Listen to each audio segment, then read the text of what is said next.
This episode of Gators Breakdown is brought to you by UFM Underwear. Head to ufmunderwear.com and use promo code BREAKDOWN for $5 off your purchase. UFM Underwear. Support your manhood. And also brought to you by MyBookie, where you can double your first deposit. Head to mybookie.ag and use promo code GATORS to activate the offer. Bet, win, get paid at MyBookie.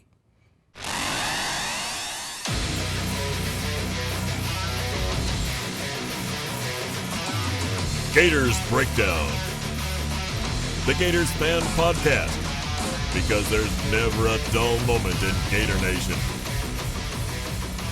The Gators Breakdown podcast is ready to go. I'm your host, David Waters, and you can find me on Twitter at GatorDave_SCC, getting you ready for this top 10 rivalry showdown between Florida and Georgia. I'll call it what it's supposed to be called, the world's largest outdoor cocktail party. And I can't wait for this one. You guys know how personal this game is for me. Just cannot wait for Saturday. Joining me on this episode to preview the Georgia Bulldogs is Mike Griffith from the Atlanta Journal-Constitution's Dawg Nation. I know many of you out there know Mike, and he has some pretty positive thoughts about the Gators heading into this top 10 matchup with the Dogs. So really, really good info coming your way here from Mike Griffith previewing these Georgia Bulldogs. Before we get started, if you're coming to Jacksonville for the game this Friday, I will be co-hosting a party with my good friends in the band, Julia Gulia. This Friday night, you can come enjoy some good music at Monkey's Uncle Tavern in the Mandarin area of Jacksonville from 9:30 p.m. to 1:30 a.m. in the morning. So party all night Friday night, turn around and do it again Saturday. That's what this weekend's about, partying and a big football game. So stop by, say hello, have a good time this Friday night, the day before the game, and come say hello. I'd like to see you guys out there. Let's go, have some fun as Gators. Probably some few Dog fans there as well, but just a cool, football party the night before the big game. Remember, you can find Gators Breakdown on news4jax.com/Gators Breakdown. There you'll find all the Gators Breakdown episodes. Also, catch us on Apple Podcasts, Google Podcasts, Spotify, or YouTube. When using those services, please share, rate, and review the show. And on social media, follow Gators Breakdown on Twitter and Facebook at Gators Breakdown. News4jax.com is your one-stop shop this weekend covering Florida, Georgia. So if you're in town, turn it to WJXT Channel 4 for a lot of Florida, Georgia coverage. Head to News4Jax for all the latest information on parking and all the events leading up to Florida, Georgia. So News4Jax.com is where you can get all that information. Also, a News4Jax exclusive later on this week, Talking with Troop. Former Gators tight end Ben Troop will join me as he has every week this season so far. You know how much this Florida-Georgia game means to Ben as well. He'll have a lot of thoughts heading into this game. We'll get his thoughts on Florida-Georgia staying in Jacksonville and his thoughts on this matchup as well. So a lot of good content at news4jax.com this week, and exclusively with Ben Troop at news4jax.com/Gators Breakdown. Mike Griffith from the Atlanta Journal-Constitution's Dawg Nation joining us here on Gators Breakdown to give us a preview of these Georgia Bulldogs. Mike, here we are again for the second year in a row. This game is another top 10 matchup and basically for the SEC East Division crown. No doubt, and I think we all kind of saw that coming at the start of the year. Dan Mullen, you can't help but admire and appreciate what he's done with Kyle Trask. A lot of people thought when Felipe went down, that could hurt the Gators. I was down there for the Miami Florida game in Orlando at the start of the year, and saw a lot of grit and determination from this Florida team, and thought Franks had, really kind of turned it around, and thought he would have a good year. The injury was unfortunate, but Kyle came in against Kentucky, and really he's kind of been the talk of the league. Watching him evolve and Dan Mullen's offense, watching the Gators, the way they've played football together, you can just kind of see them gelling and start to get a bit of an identity under Dan Mullen. He doesn't have all his players in yet, but you can kind of get a feel for this team and see what direction they're headed. Right now they're as dangerous as anybody in the league. Yeah, and from the Georgia side, there's been a lot of critique the last few weeks. Of course, maybe not living up to some people's expectations after that loss to South Carolina. And I'll ask you. You got a really good pulse on this Bulldog team. Also, a lot of Bulldog fans as well. Which critiques are fair when looking at this Bulldogs team, especially the offense in particular, and kind of going back towards the last couple games. Well, I mean, they're all fair. There's reasons why Georgia hasn't played well at times, and nobody ever wants to hear them. Nobody wants to hear that injuries play a role, but if you get a lot of injuries at one position, it can be trouble, especially if it's a position where there's been a lot of attrition. So we knew coming into this year that Georgia was going to be challenged at receiver. They had 3 underclassmen go pro, and then the guy that we all thought would be the leading receiver coming back, J.J. Hallman, got kicked off the team after spring drills. He had a domestic incident from a year or two ago that came up. So all of a sudden now you're down your top 5 pass catchers from a season ago. And you say, well, okay, that's what recruiting in depth is for. Well, the leading returning receiver was a guy named Tyler Simmons. He had 9 catches last year. He hurts his shoulder in the second game, so he's been playing with a shoulder brace on it. Not the same guy. In fact, against South Carolina, had a ball go right up his hands. It was intercepted. So you take Simmons out of the mix. Demetrius Robertson was a guy that transferred, from Cal last season and didn't have any catches, but kind of grew into the offense. You thought, well, this guy will be ready. He was a freshman All-American. Well, he pulled a hamstring earlier this year. And then they have Lawrence Cager, 6'5", 220 target from Miami, and really coming into his own. In fact, I think he had 3 third down conversion catches against South Carolina. He gets knocked out of that game with with rib injuries, in addition to a shoulder injury he'd been playing with. So now we're talking about your top 5 pass catchers from a year ago, plus 3 guys this year. I forgot. Kyrus Jackson was the starting slot in the first game, and he broke his hand. So he's just getting back. So you're looking at 9. You're going 9 deep at receiver, and you're counting on some freshmen. Now, their freshmen are really talented. George Pickens and Dominic Blaylock are, I believe, as good as any freshman receivers in the league. I think Pickens has huge upside. I mean, there's a lot of talk that he could, evolve into a A.J. Green type of receiver. But because you've been dealing with a limited number of receivers, Jake Fromm's been limited too. So having that third-year starting quarterback is great. He can still change plays at the line and call protections, but he can't maybe be as aggressive audibling because, the freshmen are still learning. I mean, they're still, getting comfortable in the offense. So it's really kind of put a damper on the Georgia pass game, and opponents know that. So they say, you know what, we're going to play you man-to-man outside. We're going to make those young receivers or those injured receivers try and beat us, and we're going to load up the box and make things tough on your run game. And Kirby has, stayed true to the run, and it's led to some slower starts and some games that, Georgia hasn't looked as impressive, like you said, David, as a lot of people thought. Tennessee was a 14-13 game. Tennessee actually led with 2 minutes left in the first half. I mean, Georgia went 2-minute offense and scored 2 touchdowns in the final 2 minutes and pulled away. But South Carolina, it bit them. 4 turnovers against the Gamecocks, 2 missed field goals. You do that against anybody, and you're probably going to lose. The Kentucky game, I think a lot of people wanted to see Georgia kind of get back on track. That was the game everybody wanted to say, okay, you were awful against South Carolina. Now fix it all against Kentucky. Well, some pretty heavy rains, some colder weather, and a lot of wind. And so Jake Fromm didn't throw the ball much. I think he threw it 12 times, completed 9 passes, only threw the ball once in the second half, though. And Georgia won that game 21-0. But you don't get a lot of love for defense. The highlight shows don't show a lot of appreciation for third down conversion defense. And so I think there's a sentiment out there that, as you said, Georgia hasn't lived up to preseason expectations. I mean, they weren't supposed to lose to South Carolina. And I think a lot of people still think they're not supposed to lose to Florida. But, as good as Florida's played and as bad as Georgia's played of late, I think a lot of Georgia fans are worried that it could happen. And of course, Mike, you mentioned the struggles with Fromm and the receivers here. Either way, I think if those guys, Fromm's still playing good. Don't get me wrong. It's not like he's not a good quarterback. Or you're right. I think the receiver position is hurting him a bit more. But when coming into this season and as this season has played along, you kind of hit on it a little bit. This offense still has to go through DeAndre Swift for it to get going. What are you looking for? I mean, James Coley's also kind of been, a target for the Georgia fan base of why the offense hasn't necessarily been as smooth as it has been. It's still a good offense. You go look at stats, and all the stats say, look, this Georgia offense still is good. Sometimes I think they have trouble finding their identity. Sometimes they don't know what they want to do. They know what they should do, but don't really lean on Swift enough.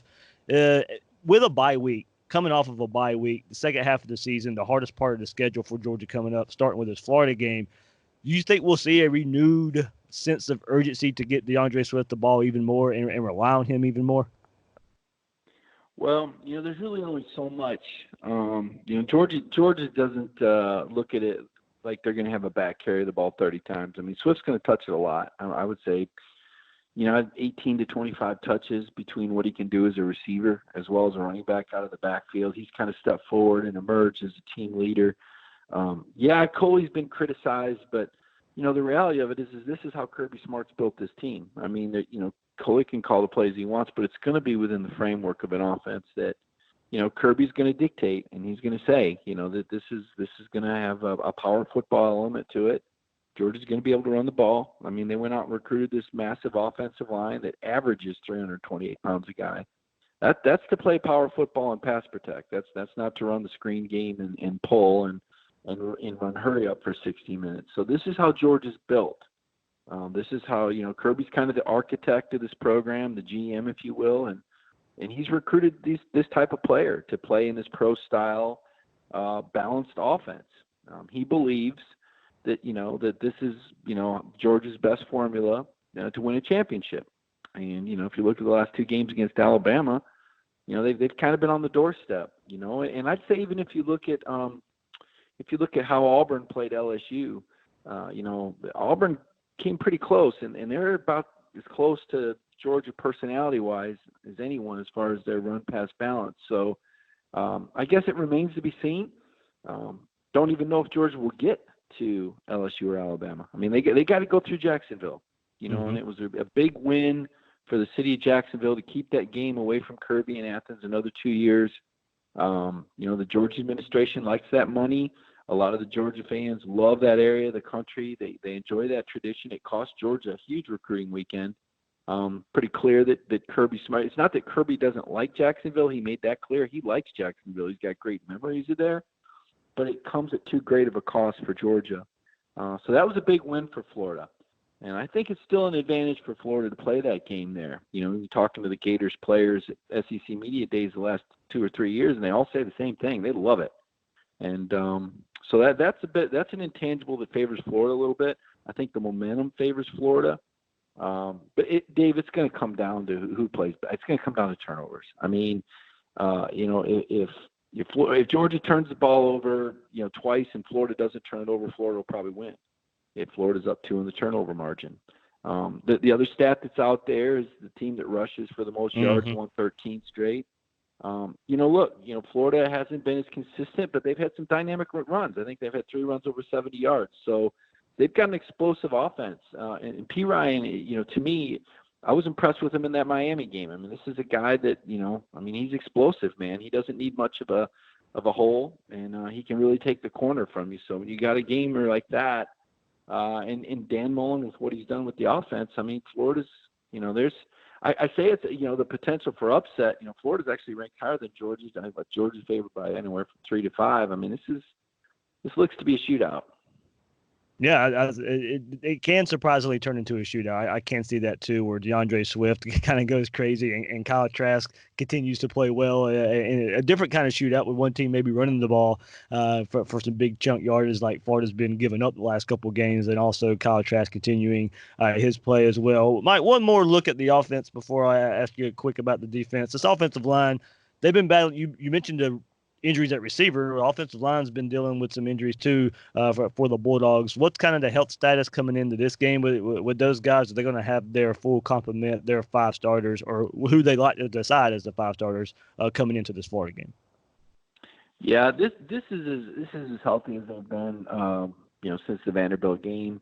They're not 100%. I mean, Solomon Kinley, Jacksonville area kid, he'll probably be back starting at left guard. I don't think he's quite 100%, but he hasn't started a game since Notre Dame, September 21st. He hurt his ankle. As you mentioned, other guys have been injured. Isaiah Wilson, the right tackle's missed time. Ben Cleveland's, been dealing with some nagging injuries. Solomon Kinley. Then they lost the backup left guard. I mean, this is a nicked-up team. Georgia's taken some hits. The offensive line, I think, has been in a little better position to sustain it because they had incredible depth there. They went about 8 deep. So you haven't seen a dramatic drop-off there. I don't think the continuity has been as good as it could be, but I think it's probably still better than pretty much every team in the SEC. I think they got the best line in the SEC. So they'll be fine up front. But I think you hit the nail on the head. Georgia's got to rely on DeAndre Swift to make some plays or hope that, some of these young receivers can get open, against a pretty talented Gators secondary. I mean, if Florida is going to play 8 in the box, there's going to be some opportunities for big plays on the perimeter. And, Jake is a pretty accurate quarterback when he has time. Mm-hmm. It's just a matter of if Florida can stay sound in their coverage. I mean, one breakdown for Florida, if they load the box, could be 6 points real fast. So I do think the offensive line will provide adequate protection. I know that Florida's getting a couple pass rushers back, but Georgia's real good at tackle. Georgia's also got a couple tight ends that are capable. Nobody like Pitts. Of course, I don't know if anybody in the country has anybody like Pitts, but Eli Wolf is a pretty capable tight end who can make some things happen. So it'll be interesting to see how Georgia attacks that Florida defense. Florida, Grantham, he's gonna come after your quarterback. He's gonna throw some blitzes at you. He's gonna take some chances. As you said, they've given up some run plays. So it'll be interesting to see how Florida adjusts because they're no dummies. They know what Georgia wants to do. Everybody knows everybody. Kirby was asked yesterday about Brenton Cox being down there, and are you worried about that? And he said no, because everything's on film. There's no secrets. So there's no secrets. It's going to come down to who plays better, I think. Absolutely. A couple more thoughts here from Mike Griffith of Dawg Nation. Mike, the competition maybe hasn't been the best for this Georgia defense. Ryan Helinski goes down for South Carolina. Lynn Bowden's playing quarterback for Kentucky. Mauer's making his first start against Georgia for Tennessee. But is the Bulldogs defense getting credit for what they're doing in shutting down these offenses so far this season? Well, I mean, yes and no. I mean, the stats will tell you they're number 1 in the SEC in total defense, scoring defense, rushing defense, and 2 in pass efficiency defense. But as you point out, other than Notre Dame, and gosh, Notre Dame looked pretty awful in that pouring rain against Michigan, but I thought Notre Dame looked pretty game for Georgia. It looked like they'd been waiting 2 years to play that game. I think you raised a fair question. I think it's a very fair question, to kind of see what Georgia's defense is about now. I think they're pretty good. I think they'll be even better if they get Tyson Campbell back. That's going to be really key. We talked about injuries a minute ago on the offense. Tyson, former 5-star from Miami area, cornerback. He's big, he's physical. He's exactly what you need against this great Gator receiving core. And he's been practicing the last week and a half. He hasn't played since September 14th. He had a turf toe ailment that has kept him out. That would be a big get if Georgia can get Tyson Campbell back. I think their secondary is pretty good. I think their secondary is legit. A lot of these guys were starters last year when Georgia did a pretty nice job against some pretty elite receiving cores. I think the linebacking core has stepped up a level from where it was a year ago. And I think the defensive front is just as good, if not a little bit better. Now, the thing is Florida's got a better pass game than a year ago. They're more dangerous. Trask is, let's just say it, okay? I think Trask is playing better than Franks was a year ago. I don't think I'm going out on too much of a limb saying that. Nope. And also, it's Dan Mullen's second year. So these Florida players have a much better idea of what Coach Mullen wants them to do. And, year one's tough. And I don't think people gave, Dan Mullen enough slack for that. I know he lost to Kentucky, but, hey, Kentucky turned out to be a pretty decent team last year, by the way. So, but now it's year 2 of Mullen. The Florida players look a lot more comfortable in the offense. Trask looks really good with his decision-making and his ability to put the ball where it needs to be. And you got a guy like Pitts stepping forward, a matchup nightmare. So as good as I think Georgia's defense is, there's going to be some challenges, and I think a lot of it's going to come down to Florida's ability to pass protect. Georgia's got a couple edge rushers that are pretty special guys. Nolan Smith was the number one recruit in the nation. And let me tell you, this guy, he pursues like a raptor. I mean, he's got the button, I forget what do they call the button when you're playing the football games on video, and he's got that X button when he surges, man. He closes fast. And Jermaine Johnson was the number one JUCO recruit in the country. He's another outside linebacker. So they've added a couple speed rushers. So a lot's going to be on that Florida line to protect. Absolutely. And last question here, Mike.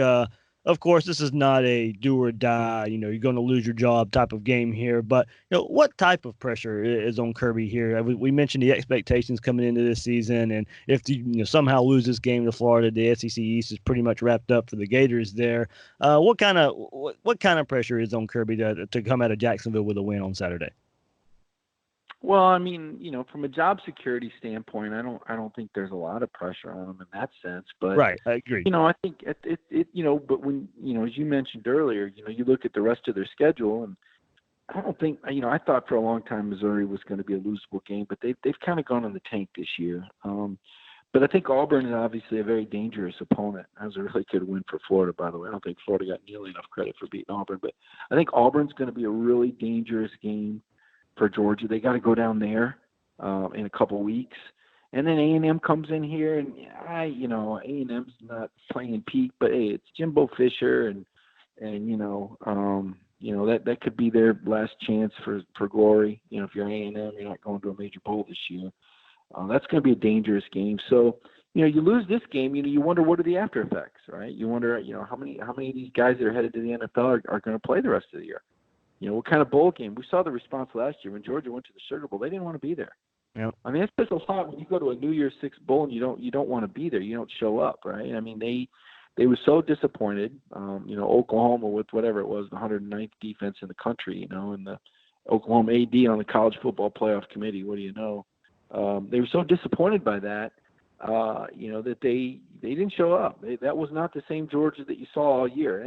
And give Texas credit. Now, Texas played good football. That was their first chance to play a bowl game outside of the state of Texas since 2011. They were playing for 10 wins, and, they played their ass off. They played good. Texas played good football, and Georgia didn't play motivated, and by the time they tried to, wake up, it was too late. So, it's a threat to derail what many thought would be a championship season. And then big picture, you wonder what the effects are on recruiting. Georgia's been able to recruit nationally the last few years. And if it's viewed that Georgia is no longer one of the it teams or one of the it programs or no longer a championship contender, and it flips the script. I mean, for years and years and years, we all look at Florida on the outside looking in, is a championship level program. Now, some people can say they don't have the tradition and, but let's be honest, cable TV is kind of when the world started for most of us, when we were able to see all the programs. And that was in the 1990s.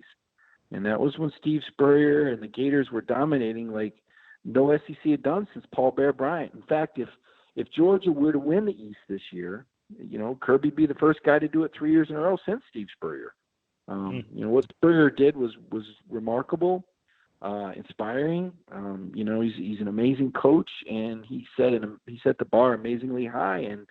And then Urban Meyer went down there, 12, 13 years ago. I was at those national championship games, covering the Gators down there on the national level, and he brought a different mindset. And of course, Tim Tebow is just another remarkable, legendary college football figure. So, we're talking about Steve Spurrier and Tim Tebow. We're talking about two of the greatest college quarterbacks of all time. So there's such a high standard when people think about Florida football that, if you don't win 10 or 11 games at Florida, it's just a horrible season too. So, and I think a lot of people are ready to see Florida back on top. It's kind of like when Alabama was down in the West. After Gene Stallings left, Alabama stumbled for a while there, and a lot of people said, "Boy, when Alabama's good, it's good for college football." Or the people say, "Well, when Kentucky basketball is good, it's good for." I'd say when Florida basketball is good, for some reason those Gator fans just don't get behind them like they should. I mean, my gosh, they won 2 national championships there. It was a remarkable program. But for football, I think a lot of people want to see Florida football back on top. Not in Georgia, obviously. And so the national narrative, the Gators are media darlings. I mean, their players are fun. They say fun things. They play with a certain attitude. The colors, the fight song, the Gator chomp. I mean, there's a lot of exciting things about Florida football that make them a media. I enjoyed my trips going to the Swamp. I think Georgia's missing out not getting to play there. I think it's one of the most amazing environments. And I know there's been some bad crowds, but when I was there, whether it was covering Auburn in the 90s or Tennessee, I always thought that going to football games at the Swamp, it was electric. And Georgia misses out on that, having to play in that pro stadium. But long answer to your question, but I think there's a lot of effects if Florida wins the East. And I think a lot of people in college football would be excited to see Florida back on top. But, there's a lot of people excited to see Georgia because they think Georgia's the team that's got the formula to beat Alabama with Kirby Smart. He could be the Saban assistant that finally takes Nick down. I think he's won 17 in a row against former assistants. So it's intriguing, David. It gives you guys like you and I a lot to talk and write about for sure. Absolutely. I wouldn't have it any other way for this game, Mike. For one, I love this game being in Jacksonville. I am biased. I've lived in Southeast Georgia and in Jacksonville for most of my life here. So absolutely, I love the game being in Jacksonville. But you're right. It would be neat to see at some point Florida going to Athens and Bulldogs coming down to Gainesville. But if I had my choice, it would stay in Jacksonville. But the only other alternative I could imagine that I actually would get. I wouldn't necessarily get behind, but I could deal with it. I wouldn't raise Cain about it. If there was a rotation between, say, Gainesville, Jacksonville, Athens, Jacksonville, in like a 4-year rotation, or something like that, I could see it, coming down the pipe a little bit maybe. But for all intents and purposes, from my point of view, I do love the game in Jacksonville. No doubt, and it's a unique setting. It's just unfortunate, college football, those recruiting weekends, man, they're so big to get a kid in there now. And especially where this game falls, right there, end of October, early November, because we got that early sign day now, in the middle of December. So, I mean, you're talking about getting, the best of the best at that game, whether it's in Gainesville or Georgia every year. You're talking probably 30 of the top 100 recruits in the country are going to be at that game. I'll tell you who doesn't want to move is Florida State and Miami, because they're going, we get to have these guys at our game. That's a good point. That is a good point. Yeah. Yeah. So that's why, I think, I saw Joe Mullen's comments, and, I think he tempered his comments about the game a little bit. Both him and Kirby said the same thing. I kind of feel like, David, I could be wrong, but I kind of feel like Mullen and Kirby have talked about this. I kind of feel like those coaches kind of both want the home and home because of the recruiting repercussions.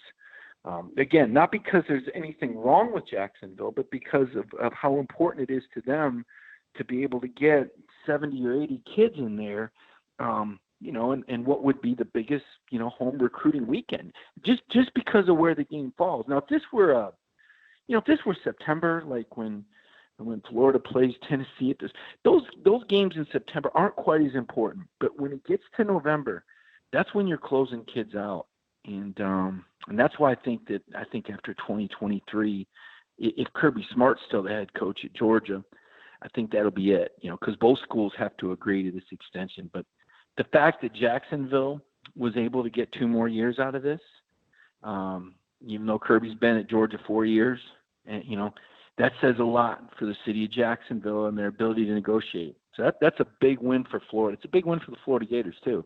It only have to travel 65, 70 miles, and for their fans to get to play Georgia in their own backyard. But where my heart lies. I love the stadiums. Again, I think this, and I've told Georgia people, the Swamp. So I said, no, Swamp's not that bad. The Swamp is, the Gator fans are obnoxious and loud, but every good team has obnoxious and loud home fans. Georgia fans can be obnoxious and loud. So it's not like it's any different. It's in the Georgia fight song.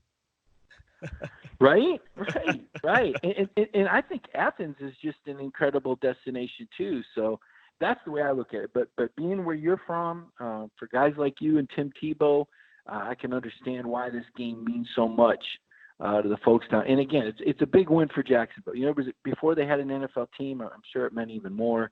Yeah. But now, it kind of is what it is through 2023. I guarantee you this, Kirby and Dan aren't thinking about it right now. They're both, Kirby's trying to figure out, who in the world can cover this Pitts kid. And, Dan's probably, trying to, draw a circle around, Swift, and Grantham's probably got something in the works for them, because I can guarantee you Florida's not going in there planning on letting Georgia, run the football. That's one thing that Florida will try to erase at all costs. So it's going to be interesting to see just how aggressive they are with that scheme.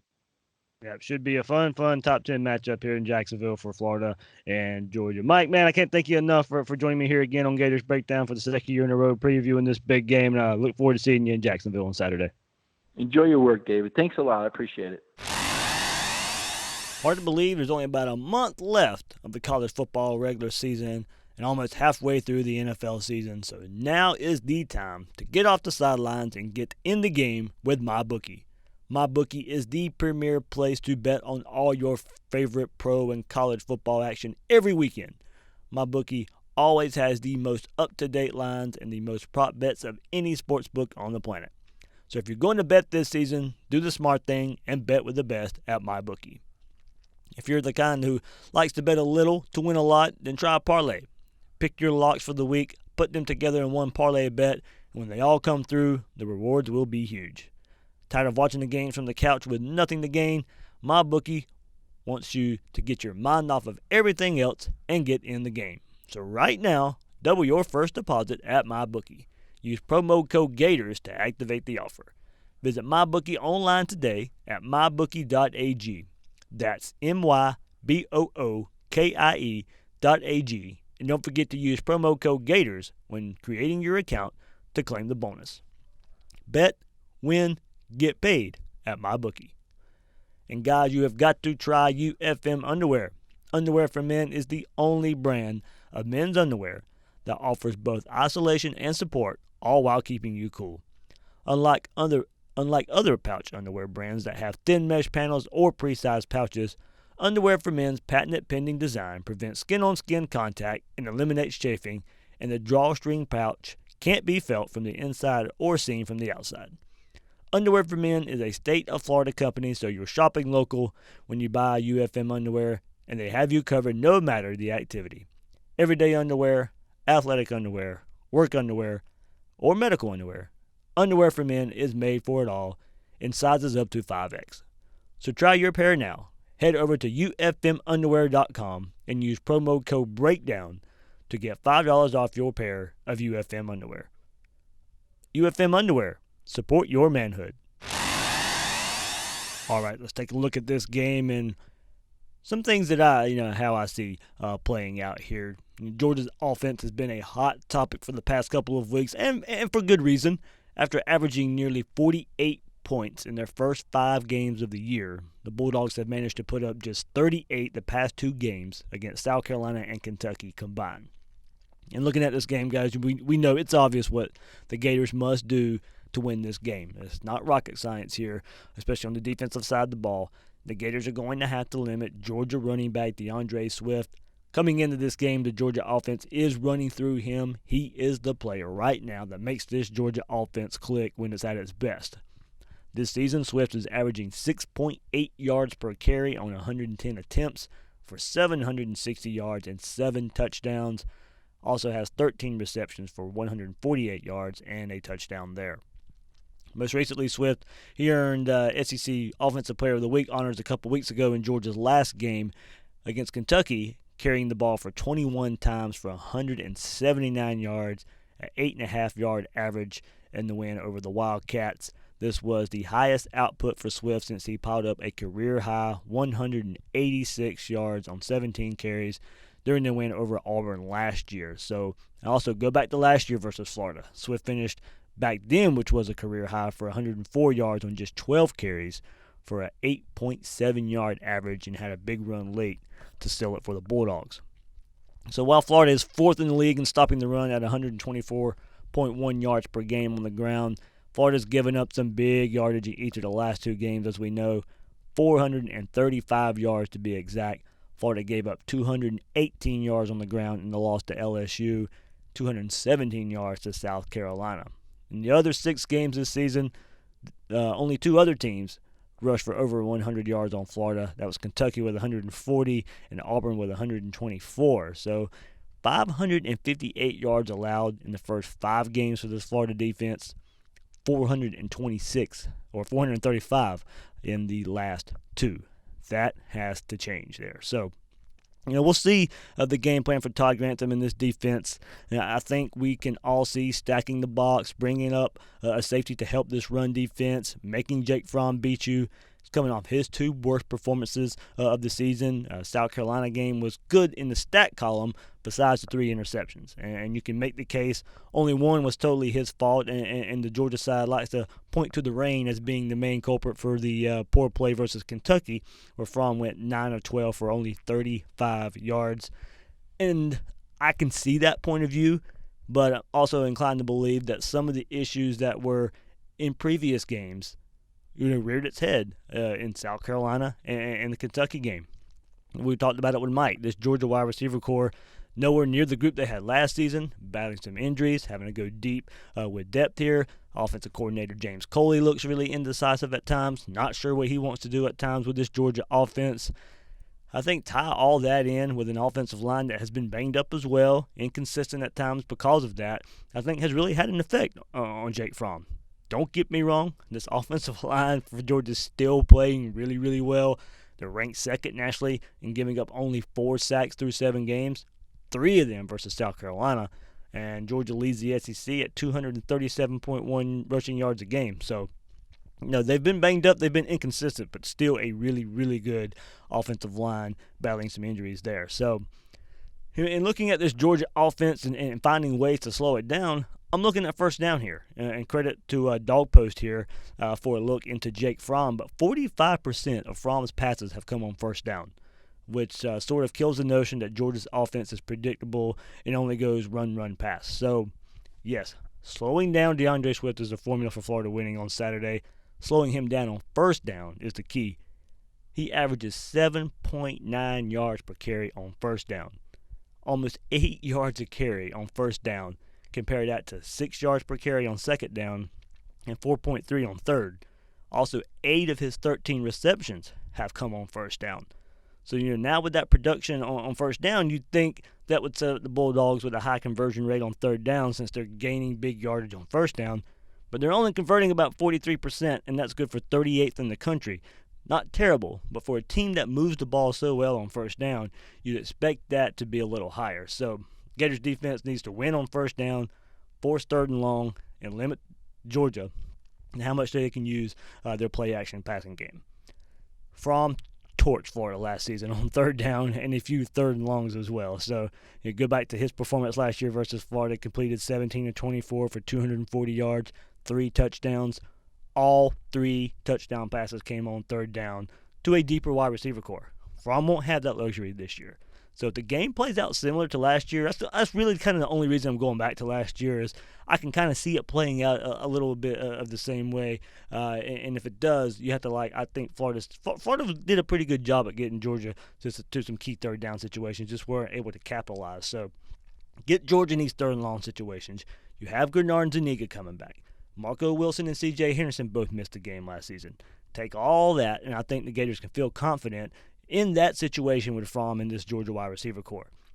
Limit the offense on first down, get him in a favorable third and long, and I don't think Fromm would be able to replicate his performance from last season, given what we've seen so far from this Georgia offense this season. The player to watch, I really want to look for in what he's doing here, Amari Burney. Now, since he can line up anywhere from linebacker to nickel star, match him up on Swift as much as possible, especially because Swift is so good on his outside runs as a pass catcher out of the backfield. He is the best option to keep up with Swift in certain situations. Swift will get his yards. Burney will need some help at times in the box or behind him at some point, so the safeties need to hit the right angles and make their tackles. But I'm eager to see how much Grantham moves Burney around to match up with Swift. I think that's a really good matchup to look out for here for this Gators defense. Looking at the offense, One stat, one stat's going to have to change for this game. In the last 13 games, the team with the most rushing yards has come away victorious. I don't feel confident in Florida outrushing Georgia this week. I don't think it's instrumental for a victory just because of the way Florida's been playing. Florida hasn't had a passing attack to pair with a running game in the past like they have this season. So I think that stat's pretty much meaningless going into this game. If Florida runs for more yards than Georgia, then great. I'll probably eat crow there. But Florida's going to need to win this game, throwing the ball down the field. Run enough to keep Georgia honest, working Emory Jones to help in the run game, especially if Georgia's able to run the ball and tire out this Florida defense. There may be a couple drives where Emory's going to have to come in and this running game, with Trask at quarterback as well, just find a way to ground out some time, give your defense a rest with what's going to be a physical Georgia offense. But, Florida needs to use their weapons on the outside and make Georgia defend the entire field, especially down the field where we've seen Georgia give up some big plays this season. That's how you have to beat their defense. They like to keep everything in front of them, use their speed to their advantage. East-West plays aren't going to beat Georgia. Not going to have much success. You'll see some from Florida.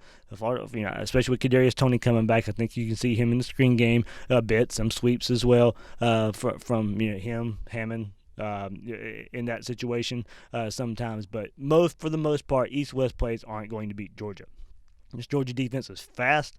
That's one thing you notice watching their defense, but they haven't played a quarterback that's slinging around like Kyle Trask right now, or a wide receiver group as deep and talented as the Gators are.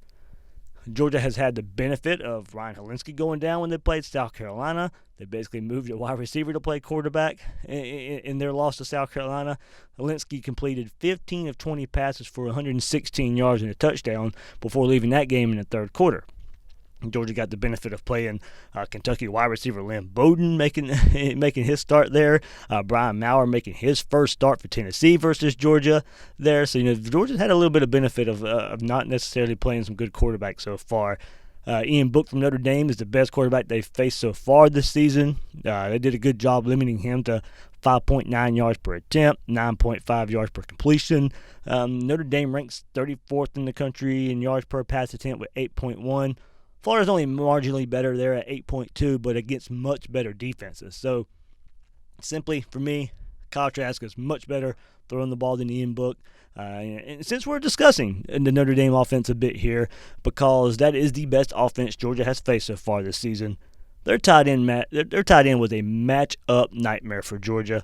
Cole Kmet abused Georgia with 9 catches for 108 yards and 1 touchdown. So, of course, all eyes go on Dan Mullen and how he'll get tight end / wide receiver Kyle Pitts involved. Kyle Pitts has emerged as Florida's top receiving threat, one of the top Florida's receiving threat right now.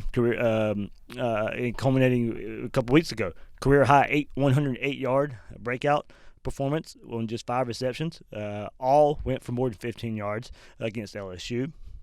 It's 30 receptions for 355 yards. 4 touchdowns in the last 6 games, and 5+ catches of the last 3 games. Is one of 10 FBS tight ends to post a 100-yard game this season. Ranked 3rd in the country for tight ends with 35 receptions, and 10th in the country in yards with 391. So of course, Georgia will try and scheme to take him away. But there are plenty of options. Kirby Smart has won against Dan Mullen many times, but he's yet to face a Dan Mullen team this deep at wide receiver and a quarterback that can get them the ball the way Trask has. Florida's 8 different receivers right now, 8 different players with at least 150 receiving yards, and they're hitting big plays. As Florida is one of 11 FBS teams with 4 passing plays, 60-plus yards this season. 10 different Gators have a touchdown reception this year, which is tied for the most among FBS teams.